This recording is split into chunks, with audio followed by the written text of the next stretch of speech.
The August sun hung high over the mountain sky, pouring fire down on the red dust square of Red Valley. The ground was cracked and dry, hard as the lives clinging to this place.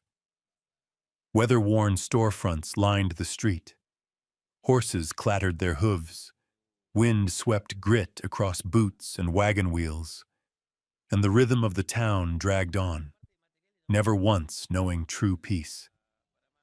A handful of cowboys leaned against hitching posts, boots crossed, spurs chiming with idle movement. Traders barked their wares, their voices roughened by smoke and heat. Now and then, women in calico hurried past with parasols raised, shielding themselves not only from the sun, but from the crude words tossed their way by men with too much time on their hands. Into that heavy afternoon stepped Naomi Carter, taller than most women, back straight, skin dark and slick with sweat under the harsh sun. Her plain homespun dress bore no pattern, no ornament, and that alone set her apart, for the town was used to seeing her slip by with her head bowed. Across her shoulder hung a leather satchel bulging with herbs, roots, and glass jars, tools of a healer no one admitted they needed until pain drove them to her door. Naomi walked steady along the boardwalks, every eye fixed on her. Some whispered, some sneered, some spat insults that followed her steps. Mountain woman. Dark skins all the same. The jeers pressed in from every side. She heard it all. Yet today, she neither lowered her head nor veered away. She stopped dead center in the square, where sunlight carved a line clear and merciless. Lifting her chin, she let her gaze sweep over the men gathered there until it fixed on one. On the saloon steps sat a stranger. His coat bore the dust of the trail. A wide-brimmed hat shadowed half his face, his boots caked with dried mud.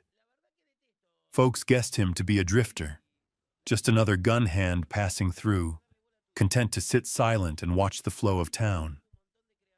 Unlike the rest, he offered no laugh, no sneer.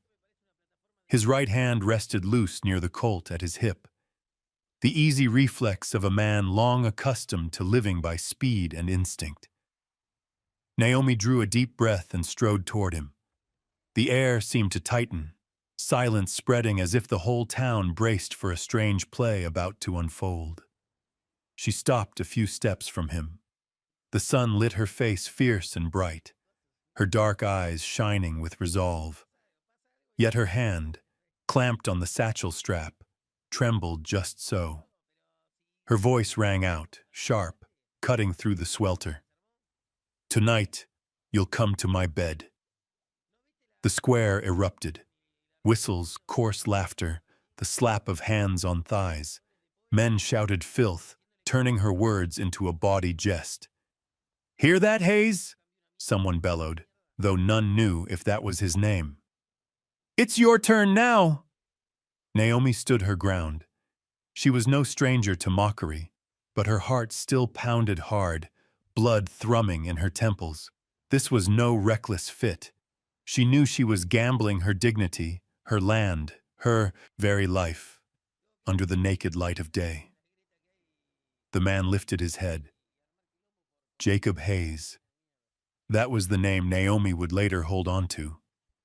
His eyes were storm gray, cold as winter clouds rolling heavy across the plains. He did not smile. He did not jeer. He did not add his voice to the din. Instead, his gaze locked on hers. In that look, the noise of the crowd seemed to fall away until only the two of them remained in the dust-red silence. Jacob saw what others did not. The tremor in her grip on the satchel strap, the despair tucked beneath her proud stance, the fragile armor of courage barely holding her upright. Naomi felt it, being seen clean through. Those eyes held no scorn, no lowering judgment, but rather a quiet measure of truth behind her hard-set face. A shiver ran through her, not fear, but the raw shock of being looked at without ridicule for the first time in months. She swallowed hard, then raised her head higher still, masking the quiver in her chest. Jacob tilted his head, sunlight catching the hard lines of a weather-beaten face. Slowly, he lifted his chin, never breaking that steady gaze, as if waiting to hear the rest. The square hushed. Boot scuffs stilled. Saloon doors ceased their groan. Even the ragged breath of onlookers drew quiet. Everyone knew something out of the ordinary was taking root. Naomi's knuckles whitened on the satchel strap, but she refused to turn away. She had chosen him, chosen that silent look. For in all of Red Valley, his eyes alone had not made her a jest. Dust swirled around their boots, laughter thinning as men began to sense the weight of the moment. No one could laugh when they saw the way the stranger and the dark-skinned woman held one another's gaze. That look stretched long enough to strip the crowd down to nothing but two souls and a truth gathering shape. Naomi drew a breath deep into her lungs, and the tremor in her hand eased. Beneath that gaze, she was no longer alone. Jacob Hayes had yet to speak, but his eyes delivered the first answer. That evening, the little church of Red Valley stood near empty. Light filtered through its clouded windows, laying a pale gold sheen across rows of worn pews. The floorboards still carried the faint tang of pine pitch, cracks running like veins across their length. Naomi Carter sat stiff-backed, her hands woven tight on her knees, as if letting go might shatter everything she held together. Jacob Hayes lingered near the door, one hand braced against the frame, the other brushing the brim of his hat. He held his silence long, letting the whistle of wind through the cracks fill the room alongside his steady breath. It was not the heavy silence of scorn she had always endured, but a quiet that felt like patience. He was waiting for her to find her voice. Naomi bit her lip, then opened her satchel and drew out a sheaf of papers, their edges worn soft. She set them on the bench beside her and pushed them toward him. My father, Elijah Carter, left me 1,200 acres, along with the silver mine he registered legal and proper. Her voice did not tremble, though her eyes dropped. He passed 3 months ago. His death, it wasn't natural, and now I've only 7 days left to keep what he built. Jacob did not answer right away. He crossed the room, picked up the first page and scanned the blurred ink and faded seals. His face hardly shifted, though a crease deepened between his brows when he reached the clauses on inheritance. Naomi pressed on, afraid her throat would close if she stopped. The new territorial law says a colored woman, unmarried, can't inherit more than 1,000 acres. They call it social stability. I call it theft. The court gave me 30 days to take a husband, or the whole of it falls into government hands. And that government sits deep in Victor Alden's pocket. At the mention of the name, Jacob laid the paper down. His storm-gray eyes flickered with recognition. Alden. The word came rough, enough for Naomi to know he'd heard of the man, a mayor whose power reeked of rot. Naomi gave the faintest nod. He's coveted my father's land for years. 3 men once courted me. Each disappeared soon after. One bound for California, one suddenly recalled to Missouri. One bold enough to tell me he'd been paid to leave. Alden bought them off. Now this is all I have left. She lifted her gaze to his, steady despite the tremor beneath. I need a husband, only on paper. You've got a name, a gun, and I trust you don't ride for Alden. Her boldness drew the air taut. Outside, hoofbeats faded into distance. Inside, only two people remained in the hush, long shadows spilling across the floor from the pale glass. Jacob braced his hand on the pew and sat across from her. "And what would you trade for it?" Naomi drew breath deep and answered plain. "You'll have 20% of the mine's silver profit. A roof when you want to stop roaming. After 1 year, if you wish to go, we'll part ways without quarrel. I bind no man. I only mean to keep the land my father bled for." Jacob gave no quick reply. He studied her long, his gaze reaching into the clash of fear and pride within her chest. Behind his rough quiet was a weighing of her words, as if each carried the weight of lead. At last he set his hat aside, his scarred hand tracing the groove in the wood between them. 1 year, 20%. He gave a small nod. Sounds simple.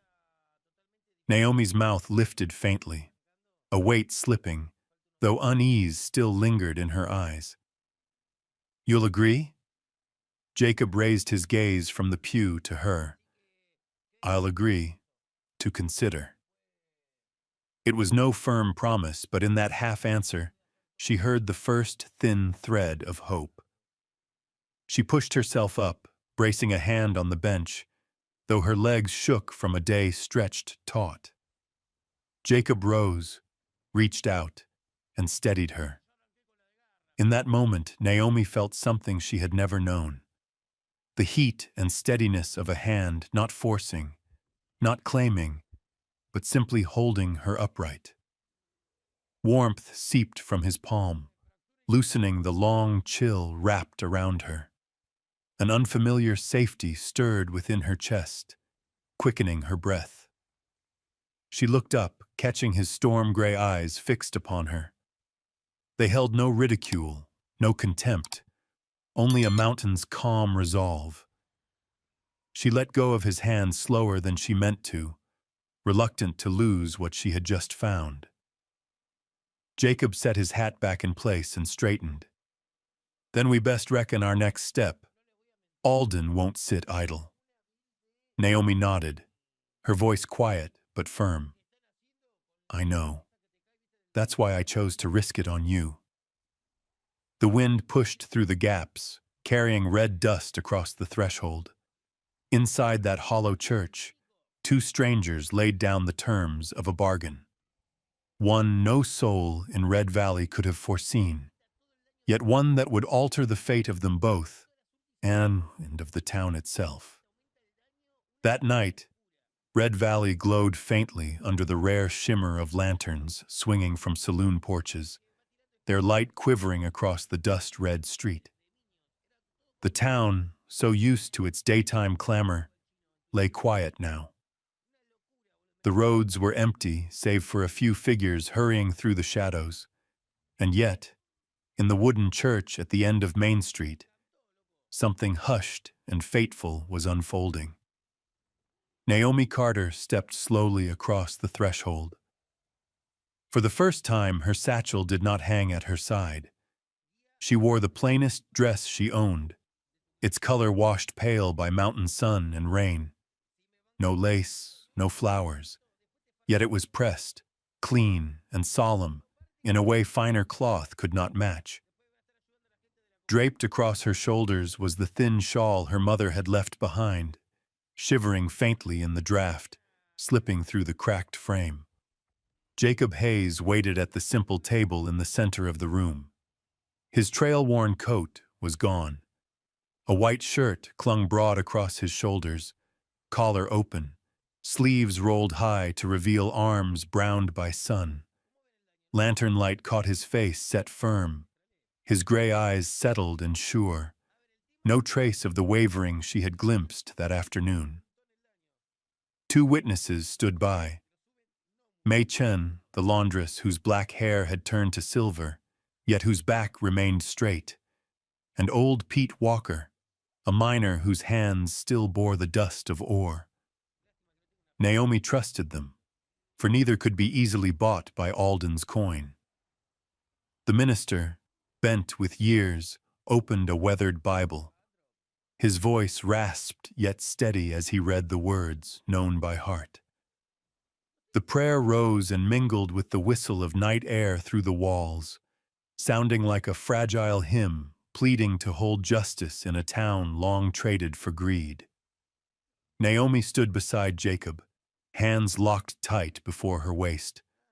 Her heart beat fast, not with fear, but with the weight of a step from which there was no return. Her eyes slid sideways without meaning to. Jacob was not watching the minister, nor the witnesses. He stared ahead, though at the corner of his gaze she caught a steady flame, a determination burning quiet but strong. When the time came to sign the marriage record, Jacob drew a chair for her first. Naomi gave a small nod, fingers trembling as she took the pen. Her writing wavered, strained by nerves, but she forced each letter to completion. As she lowered the pen, her shoulder brushed his. Barely, yet enough to startle her. His warmth bled through the mountain chill, quickening her breath. Jacob took the pen after her. His hand moved firm and straight, the lines of his name like a pledge that needed no flourish. He set the pen down, then turned toward her. Naomi dropped her gaze, ready to step back, when her mother's shawl slid from her shoulders to the floor. Jacob bent without a word, lifted the thin cloth, and placed it once more over her shoulders. The motion was slow, careful, as though his rough palm was long trained to guard fragile things. In that instant, Naomi's heart stumbled, shaken by a gentleness she had never expected. The minister lifted his head, his hoarse voice carrying, "From this day, you are husband and wife before God and this community." By custom, hands would be clasped to seal it. But Jacob did not offer his in a shake. Instead, he raised hers, bent, and pressed a brief kiss to the back of her hand. Naomi's whole body quivered. Heat swept her face, flaring red under the lantern glow. The kiss was no longer than a breath, no bolder than a touch. Yet for a woman who had never been looked at with respect, that simple gesture felt like the crossing of a threshold. Mei Chen's lips curved in a small smile. Pete Walker rubbed his chin, for once without a jest. Even the minister dipped his head, as though he too sensed this was more than a contract. The gavel struck thrice, closing the ceremony. Silence held them a beat longer. Then the night wind slipped in, carrying dust across the floor, and Naomi knew her fate had turned for good. There was no going back. Jacob settled his hat and stepped closer. His voice was low, steady, carrying the weight of iron. "It's done. You're not alone now." Naomi lifted her gaze. Words caught in her throat, so she gave a single nod. Together they stepped out into the dim lamplight, beneath a western sky heavy with stars. On that quiet night, two figures moved side by side, a drifting cowboy and a dark-skinned healer, husband and wife on paper. Yet in a brush of shoulders, a kiss upon a hand, and a shawl replaced with care, Naomi felt the tether draw tighter than any bargain. Something had begun that could not be measured by ink or law. The cabin stood a mile out from Red Valley, tucked against a stand of old pines. The path leading in was nothing more than a narrow rut, red dust shifting under the hooves of a horse. Moonlight spilled across the clearing, sketching a wavering silver over the weather-worn roof. Naomi led Jacob home, her heart beating with a rhythm unfamiliar, not from fear, but from the knowledge that her father's house would, for the first time, hold the presence of another man. The wooden door swung wide, and the faint scent of herbs drifted out. The cabin was small but neat. Shelves lined one wall, rows of glass jars filled with roots, dried flowers, and tinctures, each labeled in her careful hand.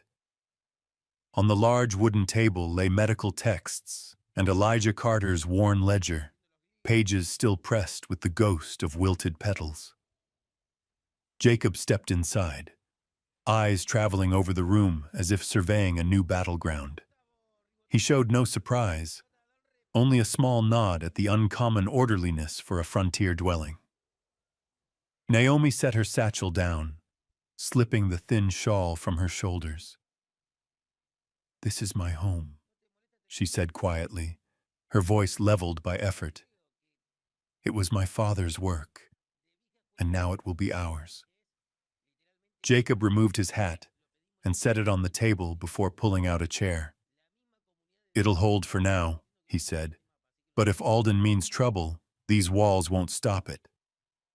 Naomi turned to him, catching the steadiness in his gaze. "I know. That's why we need to plan. This marriage isn't just ink.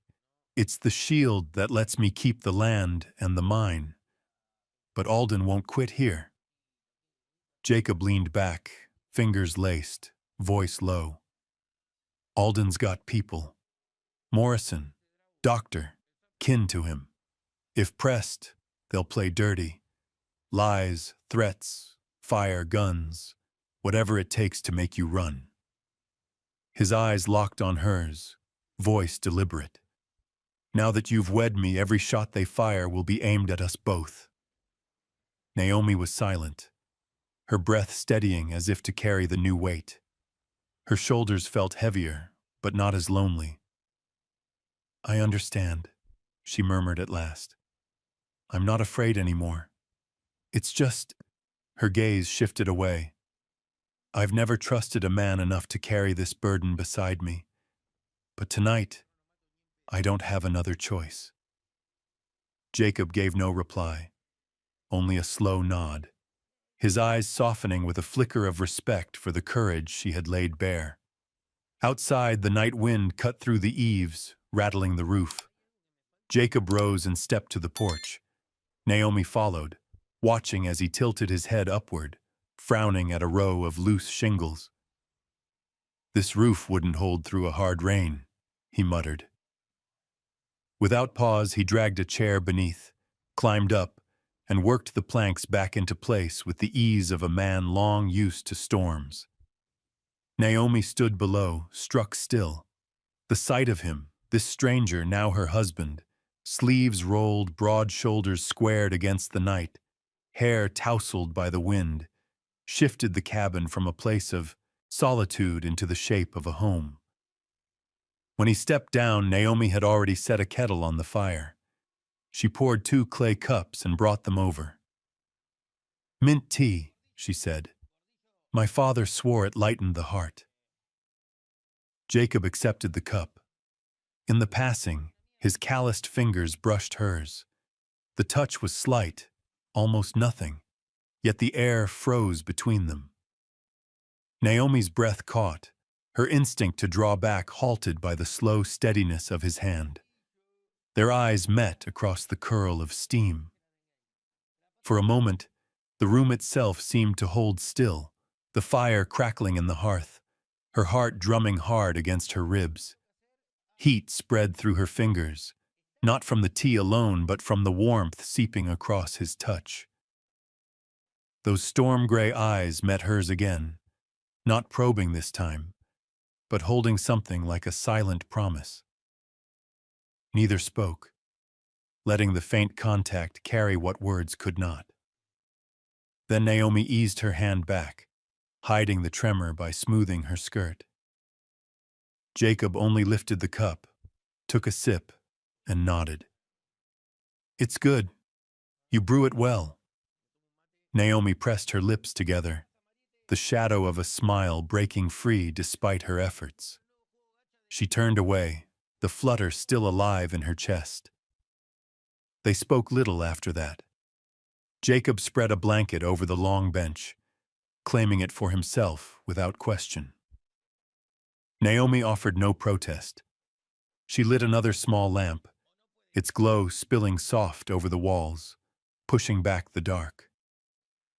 In her narrow bed, Naomi lay listening to the night wind against the door, the steady rhythm of Jacob's breathing beyond, and the echo of her own heart still unquiet from the brush of his hand. The first night of their bargain passed without ceremony.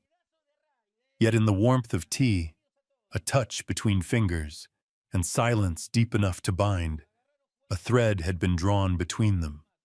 One not written on paper, nor bound by law, but spun from a glance, a touch, and a stillness that carried more than words ever could. Nights in Red Valley were quiet. Only the wind scraped across the barren ridges, carrying with it the dry tang of dust and wild grass. In the small cabin perched on the hillside, Naomi Carter lay awake on her narrow bed, staring at the ceiling beams. Sleep had been a stranger since her father's passing. Memories of Elijah Carter, his laugh, his broad, rough hands, the final words he'd left her, circled endlessly through her mind. In the front room, Jacob Hayes stretched out on a wooden bench, hat pulled low across his brow.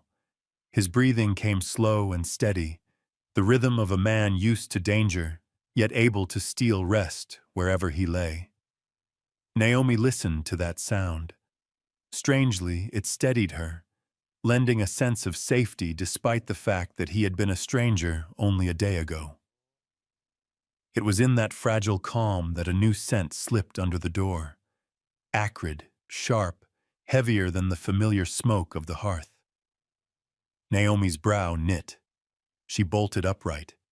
It was the smell of burning wood, green and raw. Heart pounding, she hurried to the porch. Behind the cabin, a red glow licked skyward. A pile of straw stacked against the wall had caught, flames racing hungrily up the boards. "Jacob!" Her voice cracked with alarm. The man was on his feet in an instant. His Colt flashed in his hand, but one glance at the blaze sent the weapon clattering back onto the table. He sprinted out into the yard. "Water!" he barked, already hauling himself toward the roof. Naomi bit her lip hard and rushed to the well. Her hands shook as she heaved the creaking bucket upward, water sloshing over her wrists. On the roof, Jacob's silhouette cut sharp against the fire-lit sky. He beat the flames with his coat, but the fire leapt higher. Naomi staggered beneath the weight of the first bucket, racing to the eaves. Jacob leaned low, arm outstretched. Their hands struck together as he seized the pail, his calloused grip scraping hers, hot with strength and urgency. For a breath she froze, her chest surging with a heat that was not only the fire. Then the bucket emptied in a hiss of steam, and his voice cut through. "More!" She turned and ran. Again and again she hauled water from the well, her arms trembling, shoulders burning. Sweat ran with soot down her face. But every time she looked up, she saw Jacob solid on the roof, fighting alongside her. Without words, they fell into rhythm, her bringing water, him quenching flames. The night filled with the roar of fire, the crash of buckets doused, the rasp of timber straining under heat. Smoke stung her lungs, made her cough raggedly, yet she pressed on. This cabin, these walls, held everything her father had left. She would not see them taken. Nearly an hour passed before the last blaze choked out, leaving only smoke curling skyward. Ash scattered across the clearing, sparks dying into black. Naomi dropped onto the porch step, arms trembling too hard to lift again. Jacob climbed down, landing light despite his weariness. His face was streaked with soot, hair damp from sweat, but his eyes burned clear under the moon. Naomi turned aside, ashamed of her weakness. But when she looked back, his gaze caught hers. Gone was the cold distance of their first meeting. In its place glimmered a warmth she hadn't thought possible. Her hand lifted to her cheek, where the heat of flame still lingered. Before she could brush it away, Jacob pulled a folded kerchief from his pocket. He crouched and, with surprising gentleness, wiped the streak of ash from her face. Naomi froze. She had not known a man's hand to move so carefully, save for her father's long ago. Yet here was this new husband, bound to her by paper and circumstance, tending her as though she were something worth guarding. She drew a deep breath, letting the moonlight settle in his storm-gray eyes. For the first time, she glimpsed past the guarded shell he wore, not only the hardness forged by trail and battle, but a sliver of gentleness, faint yet undeniable. Neither spoke. The mountain wind howled, smoke hung heavy in the clearing, but on the porch 2 figures sat close, bound by silence deeper than words.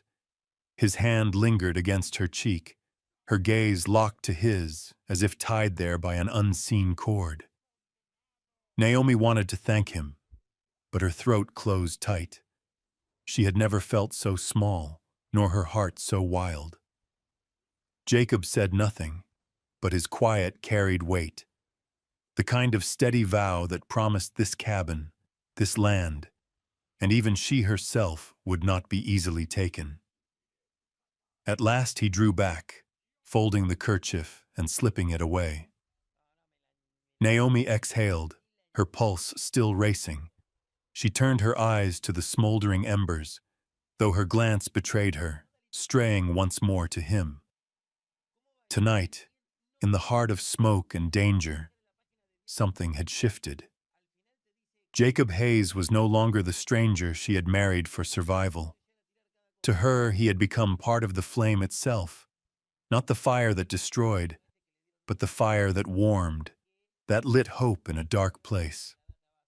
And Naomi knew, from this night forward, their bargain had crossed a boundary into something neither law nor contract could contain.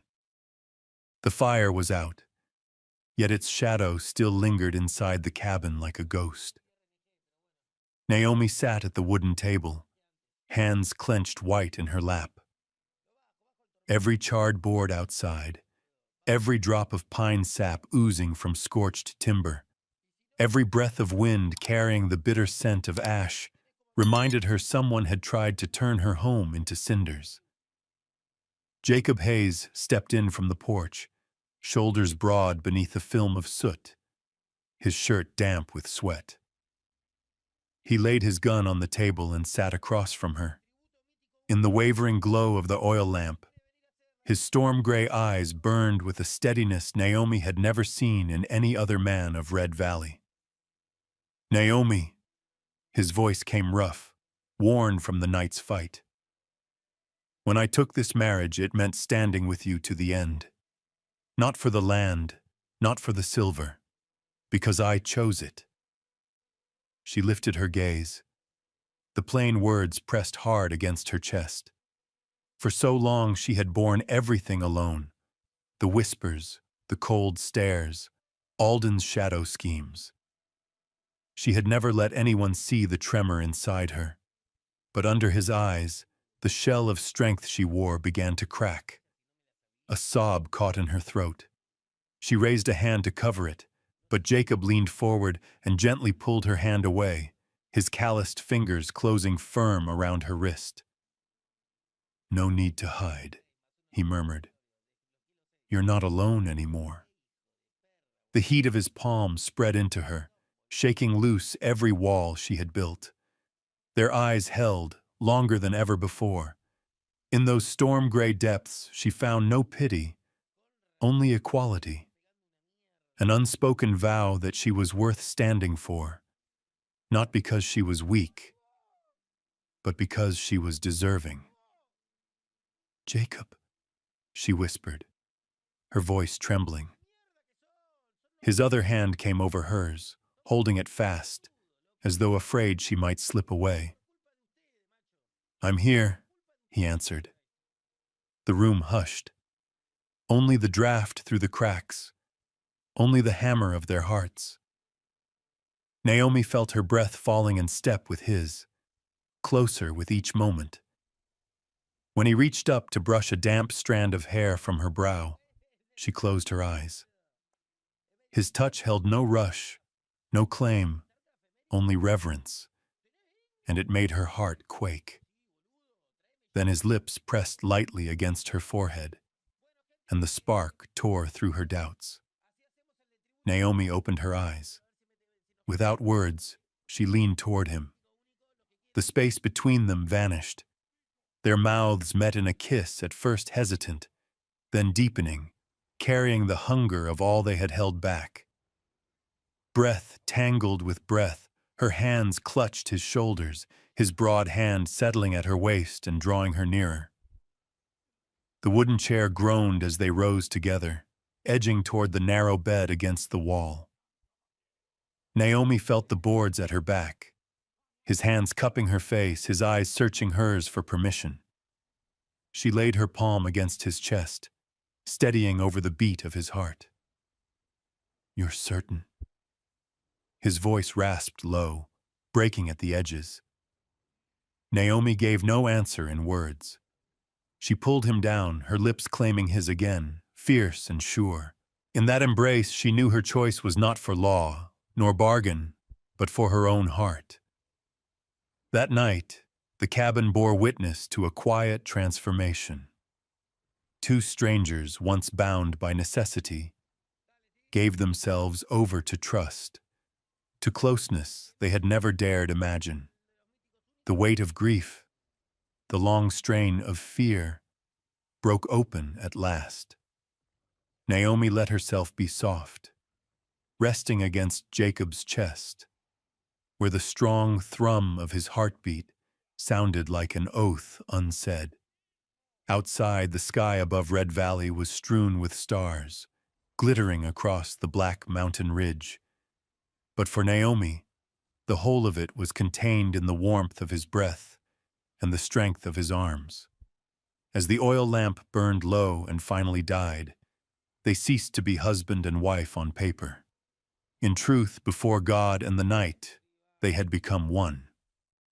Dawn broke over Red Valley in a pale wash of light, touching the ground that had endured fire only hours before. The cabin still bore its scars, charred smudges across the eaves, the thick scent of smoke lingering heavy in the air. Naomi Carter stepped into the yard, her mother's shawl draped across her shoulders.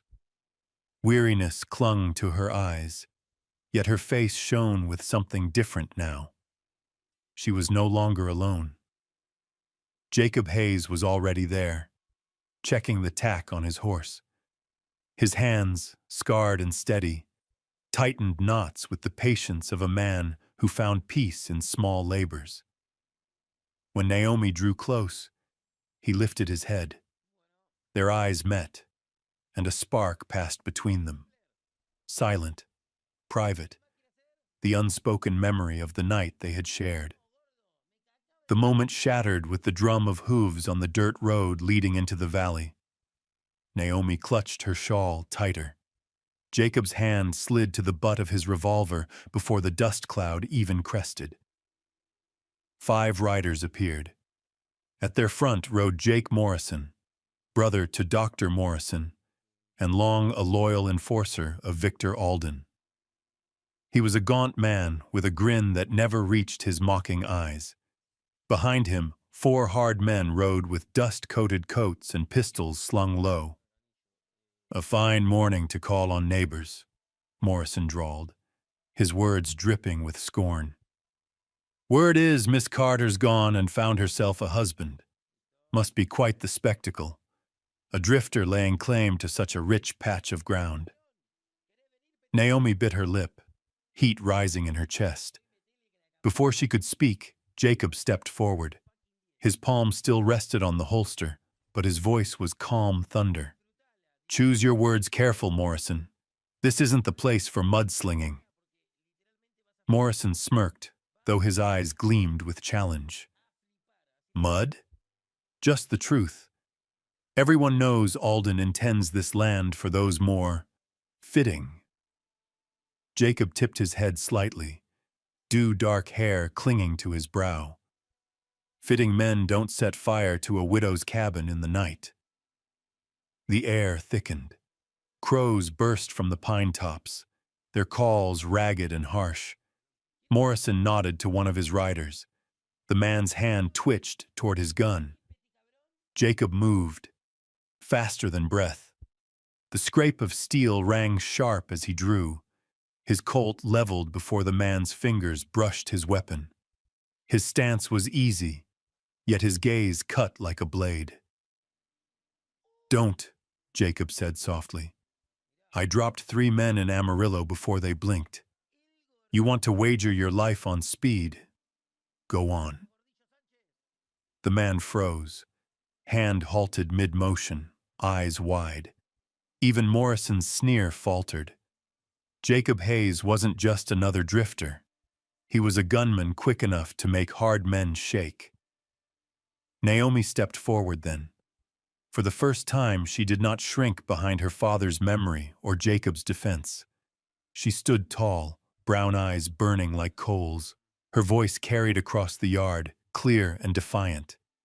"This is my husband. Strike at me, you strike at him. Strike at us, and you strike at justice itself." The yard fell silent. Even the hum of insects seemed to hush. Morrison narrowed his eyes. The mockery slipped, replaced by something colder. He knew the weight of her words.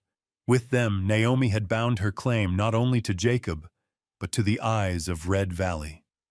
The town could no longer dismiss her as a woman to be bullied. Jacob looked at her, pride flickering in the steel of his gaze. He saw not a fragile healer clinging to her father's land, but a fighter who had stepped into the light, daring to stake her honor on their union. Morrison forced a chuckle, though a tremor bent his tone. "Fine words, but words don't change the law. Alden still runs this town. When he decides, you'll both be nothing but ashes in memory."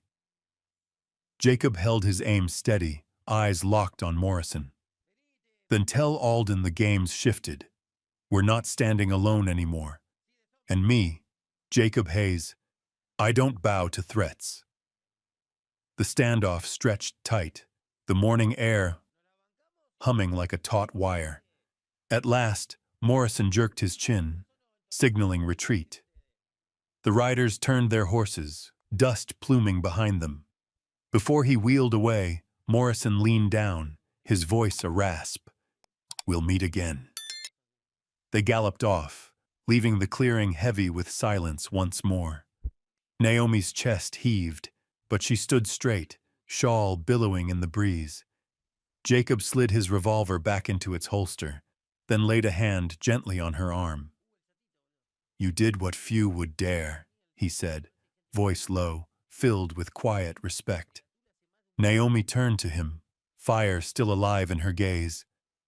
"My father taught me, silence only feeds evil. Today I could not stay silent." Jacob nodded. A rare smile touched his lips, slight, but carrying weight enough to ease something deep inside her. For the first time, Naomi felt it clear. He did not see her as a burden. He saw her as his equal. Together they stood amid the smoke-stained yard, the mountain wind stirring around them. Enemies still waited, dangers still loomed. But in that moment, Naomi knew their bond had crossed beyond contract and necessity. It had become a living cord, forged in fire and defiance, strengthened by shared resolve and unspoken vows. That day, wind scoured Red Valley raw. Dust from the silver mine hung thick in the air, forcing every passerby on the main street to cover their mouths. A knot of ragged miners huddled outside the saloon, whispering about a boy gasping for life in a shack near the pit. 12 years old, son of a laborer, struck down by mine fever, the cruel sickness born of too much stone dust. "Doc Morrison won't come," one muttered, shaking his head in weary disgust. The boy's family's got no money. To Morrison, the poor ain't worth his time. Naomi Carter heard every word as she passed, her satchel in hand. To many she was still just the dark-skinned healer struggling to keep her father's land. But today, the weight of their stares shifted. She raised her chin, voice ringing clear. "Take me to him." A woman with tangled hair broke into tears and rushed to lead the way. Behind them, Jacob Hayes followed, his eyes storm-dark, one hand resting near his revolver. The townsfolk noticed. His tall frame moved like a shield fixed behind Naomi. The shack leaned crooked near the mine's edge. Inside, the boy lay half-conscious, cheeks flushed, breath rattling. His father sat helpless at the bedside, rough hands trembling. "Please," he begged, "don't let him die like his mama did." Naomi set down her satchel and pulled out jars of herbs, powders, and clean cloth. She motioned for the windows to be opened, then propped the boy upright with a pillow. "Boil water," she said. The woman ran to the hearth at once. Meanwhile, Naomi crushed mint leaves and willow bark, mixing them with honey. Her hands shook faintly, but her eyes never wavered. Jacob stood at the doorway, silent sentinel, watching sweat bead her brow, yet seeing no falter in her work. When the draft was ready, Naomi lifted the boy's head and coaxed sips between his lips. He whimpered but swallowed. The room hushed, listening to each labored breath soften little by little. An hour passed. Townsfolk gathered outside, peering through the doorway with anxious faces. Naomi wiped her forehead, eyes reddened, but she never ceased to check his pulse, his breath. Then the boy's eyelids fluttered, and light returned to his dim gaze. The house broke into sobs of relief. "He's through the worst of it," Naomi whispered hoarsely.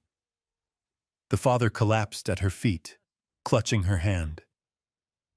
"Miss Carter, you saved my boy. I owe you his life." From the doorway, cheers rose. Hands clapped, tears shone. Rough men and weary women saw Naomi not as an outsider, but as hope itself, standing where Morrison had refused. Murmurs rippled fast. She did what he would not. She's the one worth trusting. Naomi stepped outside, pale and trembling from the effort. She lifted her gaze and found Jacob waiting. He said nothing, only looked at her with eyes both fierce and gentle. It steadied her more than words could. When her knees threatened to give, Jacob's arm came around her shoulders, strong and certain. She let herself rest against him, eyes closing a moment. The crowd's cheers roared around them, but Jacob's low voice brushed her ear alone. "You're not alone anymore." Naomi shivered. She knew it was truth, not promise, proved already in fire, in smoke, and now in the faith of the people. She opened her eyes and saw the quiet pride in Jacob's gaze. No gesture could say more. He did not just guard her, he trusted her, enough to stand beside her in what lay ahead. Around them, the townsfolk shouted her name. "Carter! Carter!" The cry swelling along the red dust road until all of Red Valley could hear. Alden and his men still held the reins of power, but in that moment, the hearts of the people had chosen. In Jacob's arms, Naomi felt it deep. This fight was no longer hers alone. It had become the rising of a whole town, and she, with the man who had pledged himself in silence, would be the flame to lead them. The morning in Red Valley carried a strange hush. Instead of wagons and horses crowding the square, the townsfolk gathered at the old church, now refitted as a makeshift court. Word had spread quick as fire. Naomi Carter, The dark-skinned healer who had saved a miner's boy was to stand trial on charges of witchcraft and deceit in medicine. On the raised platform sat Judge Theodore Carver, his face cut from stone, known for holding to law, yet bending under weight of power. Below, Mayor Victor Alden sat rigid, a thin smile on his lips. Morrison lingered at his side, eyes sharp with malice. Naomi entered in her plain dress, satchel clutched to her chest. Jacob Hayes walked at her shoulder, stride firm, gaze cutting through the murmur of the crowd. Half pity, half morbid curiosity filled the benches. The proceedings began. Alden rose first, his voice booming with false certainty. "Your Honor, we face a danger. This woman, Naomi Carter, uses charms and poisons, deceiving our miners into faith in sorcery instead of sound medicine. Her own father's death, I claim, was the result of her wicked arts." Gasps rolled through the hall. Naomi's grip on her satchel tightened, but her head did not bow. Her dark eyes flared with contempt at the lie. Witnesses were called. A trembling man swore he had seen Naomi muttering incantations while treating the sick. A woman spoke of strange gray powder Naomi had given, claiming it brought fever. The crowd shifted, unease whispering from bench to bench. Naomi stirred to rise, but Jacob's hand touched her shoulder, steadying her. He shook his head. "Wait," he breathed. She stilled, heart hammering. Then, just as the tide seemed lost, the church doors flung open. A gaunt man staggered in, his coat of a chemist faded thin, his eyes wild with torment. He fell to his knees in the aisle, voice cracked. I must confess. It was I who poisoned Elijah Carter." The room erupted. Judge Carver hammered his gavel, his shouts drowned by the uproar. The man wept, words spilling like blood. Alden paid me. He gave me gold to lace Elijah's medicine, to still his heart. I can't bear the guilt any longer." All eyes swung to Alden. His face paled, then steeled back into its mask. He let out a sharp laugh. "The ramblings of a drunkard are no evidence. This is a circus." But the seed was sown. Whispers rose like a tide, suspicion rooted in every face. Judge Carver's brow furrowed deep as he struck the gavel again. "Order!" Naomi trembled. She had long feared her father's death was no accident, but proof had eluded her. Now, hearing it confessed, the weight nearly broke her. Tears filled her eyes as her knees weakened. Jacob's strong arm caught her before she fell. He stepped forward, his presence filling the room. His voice, low and firm, cut through the chaos. "You would condemn Naomi because she is a woman, because her skin is dark, because she dared to stand against a man of chieftain power. Yet truth has spoken. It was Alden who ordered Elijah Carter's murder. He is the darkness haunting Red Valley." Jacob paused, then turned to Naomi. His gaze no longer held the distance of a hired gunman. It was the gaze of a man who had found a home in her heart. "Naomi needs no sorcery to heal. She has only her hands and her heart. And I—" He drew breath deep. "I stand not only as witness, I stand as her husband. I love her. Before this town, I vow our marriage is real, and I will guard her to the last breath." The hall froze. No whispers, no shifting feet. Only Naomi's heart pounding, breaking open at his words. Her eyes blurred, not only with relief at her vindication, but with the shock of hearing aloud what she had only dared to feel in silence. Judge Carver leaned back, his stern mask cracked by hesitation.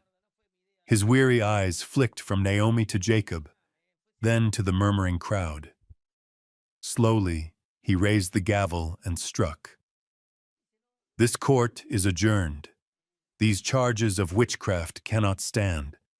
The matter will be taken to the district bench for full inquiry. But one thing is certain. Naomi Carter is no witch. The room exploded, not with fear this time, but with cheers.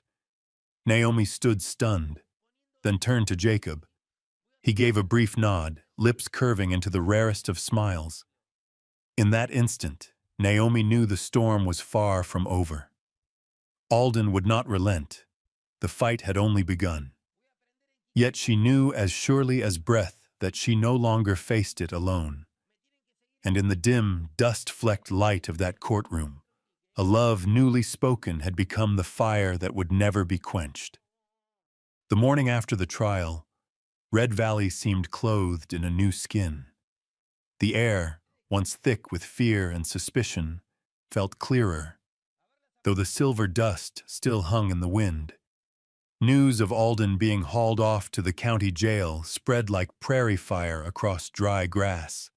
In every corner of town, people buzzed. Faces that had long stayed bowed now lifted, their eyes flickering with the first glints of hope. Naomi Carter stepped onto the porch of her cabin, apron dusted with the powder of herbs. Down the road, children ran in play, wooden scraps in their hands fashioned into guns and swords, shouting with joy, "Come! Carter won!" She froze at the sound. Once the name Carter had carried only whispers of scorn. Now it rang like a badge of pride. Jacob Hayes had been gone since early light, helping miners rebuild their neglected stock pens.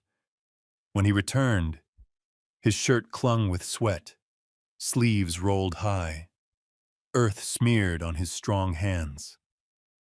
He paused at the gate, his eyes fixed on Naomi. She caught that look, and her heart stumbled, just as it had the first time their hands brushed above the burning eaves. "The town needs a hand to lead it," Jacob said, voice low and steady. "And you've already begun." Naomi smiled faintly, shaking her head.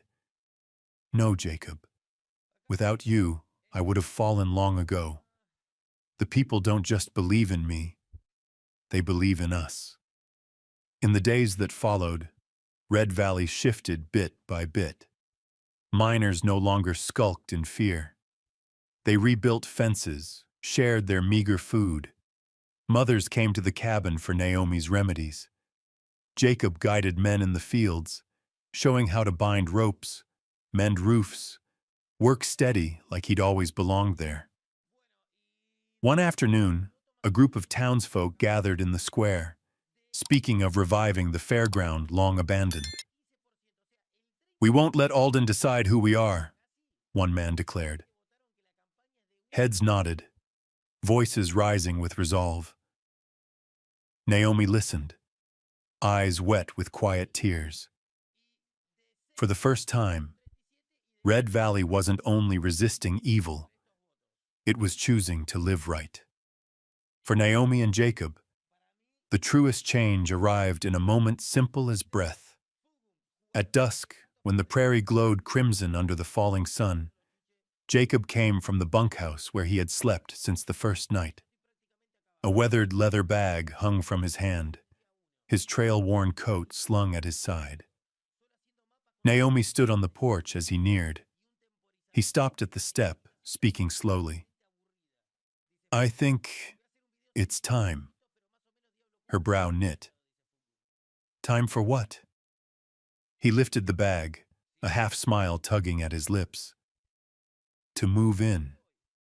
This cabin isn't yours alone anymore. It's our home." The words landed plain, yet they shook her to the bone. The cabin that had once borne only her loneliness would now hold more, a man's decision not to pass through, but to stay. Naomi turned aside, hiding the tears that slipped free. "The left room is yours," she whispered, her voice trembling. Jacob set the bag down and stepped onto the porch. His hand came to rest on her shoulder, warm, grounding. "No need for another room. I want to sit by the fire with you, hear the rain on the roof, wake with you when the first light breaks through that window." Naomi turned back, eyes bright with tears, but her smile gleamed like the sunrise itself. That night, in the cabin, Jacob hung his coat beside Naomi's worn shawl. A small thing, yet it meant more than vows spoken. It was proof that this place was theirs. Outside, Red Valley still trembled. Alden's men still prowled, storms yet to come. But within the glow of the hearth, Naomi leaned against Jacob's shoulder, his hand steady at her back. Together, they had built a fortress no enemy could breach with ease. The town had changed color not because Alden fell, but because two souls had risen.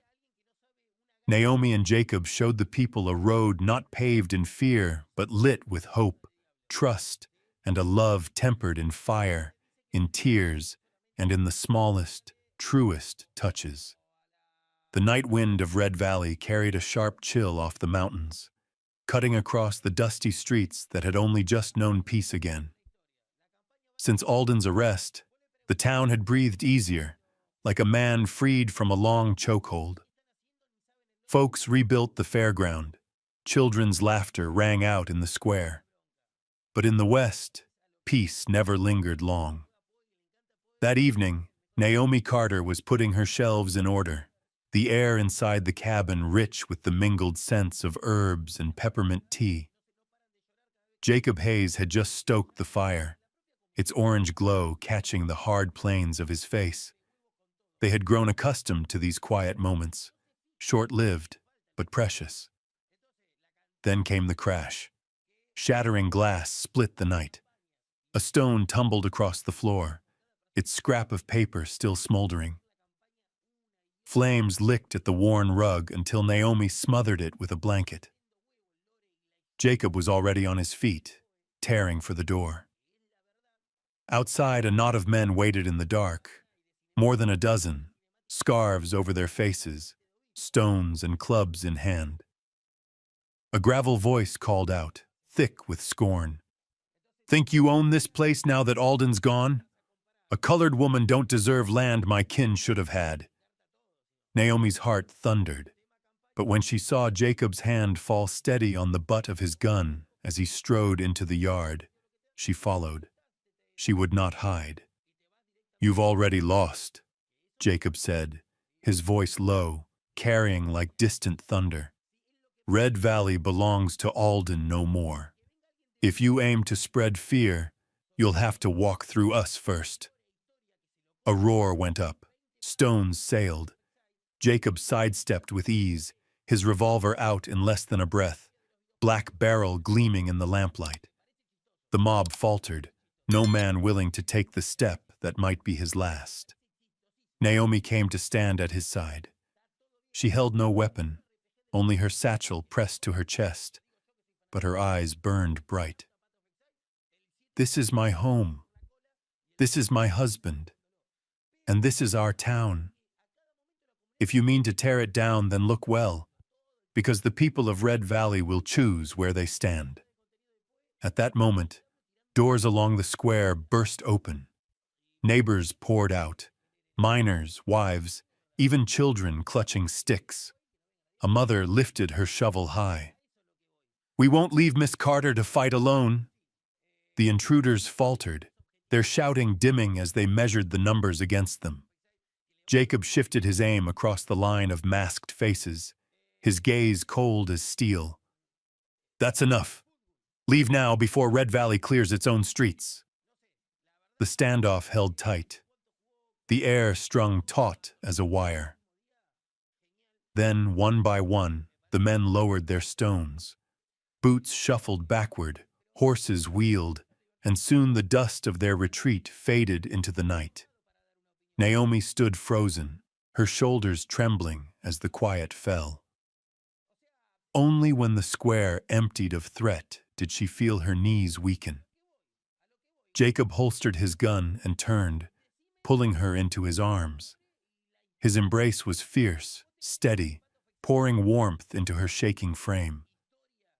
Naomi pressed her brow against his shoulder, tears breaking loose. But this time she did not cry from loneliness. She cried because for the first time the town truly belonged to them, not only through love, but through the shared duty of defending it. Jacob's voice rumbled against her ear, rough but certain. We stood tonight, and we'll keep standing, for you, for me, for all of us. The townsfolk around them fell silent. Then, slowly, applause rose, echoing into the starlit Red Valley sky. Naomi lifted her head, meeting Jacob's eyes.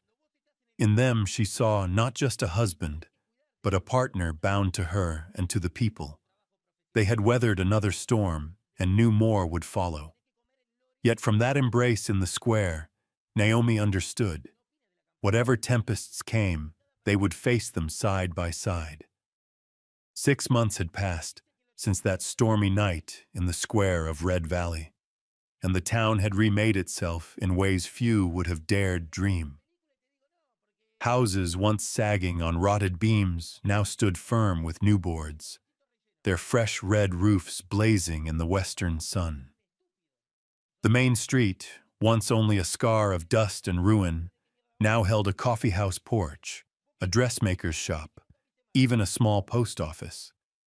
Naomi Carter, once branded the colored widow, had become a figure the people turned to. In a wooden room on the east side of the square, she kept a small clinic, her table lined with herbs, tinctures, and the worn medical journals her father had left behind. Children, minors, and weary mothers came not only for medicine but for her lessons: how to breathe easier in the dust of the mine, how to steep wild plants into healing teas. Folks called her the healer of Red Valley, and in the same breath, the one who leads with her heart. Beside it rose something Red Valley had never known: a schoolhouse, walls whitewashed, windows thrown wide to the morning breeze. The sound of children spelling out words filled the air. It was a work of the whole town, but all knew the first spark had come from Naomi and Jacob. They had urged that the abandoned granary be turned to learning. Jacob Hayes was no longer the lone gun hand standing at the edge of things. He had become a man the townsfolk trusted. Under his guidance, a transport cooperative took shape. Wagon teams hauling goods, produce, and medicine through the passes, binding Red Valley to the outside world. We can't let Red Valley die in the canyon, Jacob had said. Now his words carried weight in every wagon wheel that rolled. Naomi and Jacob never claimed the credit, yet the town knew whose shoulders had borne the first burden. For Naomi, the change was not in boards or rooftops, but in the eyes of the poor, once dulled with fear, now lit with hope. One evening, as the sun bled red over the mountains, Naomi walked back toward the cabin. Jacob was there on the porch steps, running a whetstone down a small knife. The dusk light turned his hair to copper fire, his gray eyes as steady and fathomless as the day she first saw them. Naomi paused, her heart beating slower now, stronger than ever. For half a year they had lived as man and wife, but still silence lingered between them, a hush born of old wounds, of two souls who had not yet dared to name the bond they carried. Jacob looked up and saw her there. He set the knife aside and rose. In the stillness of the evening, his voice came quiet but firm. Naomi, it's time I said what you already know. Our marriage isn't a contract anymore. It isn't about land or silver. I've come to love you. Since that night, the fire licked the eaves. I knew I'd never walk through this life alone again. Naomi froze, tears spilling before she could stop them. She had longed for those words, yet when they came, they shook her to her core. She stepped forward, laid her hand against his chest, felt the strong, steady beat. "Jacob," she whispered, "I've loved you too. From the moment you stood before the court and named yourself my husband, I knew I was no longer alone." They needed no vows beyond that. Their kiss beneath the reddened sky was slow, unhurried, and spoke more than words ever could. That night, under a vault of stars, Red Valley slept in peace. The little cabin glowed with lamplight, sheltering two once strangers who had found their home in one another. Naomi rested her head against Jacob's shoulder, her gaze lifted to the dark sky alive with starlight. Her voice came soft, trembling yet certain. "From that day in the dusty square, my life was never the same." Jacob said nothing, only tightened his grip on her hand. It was answer enough, a promise that he would walk beside her through every season still to come, until the stars themselves gave way to dawn.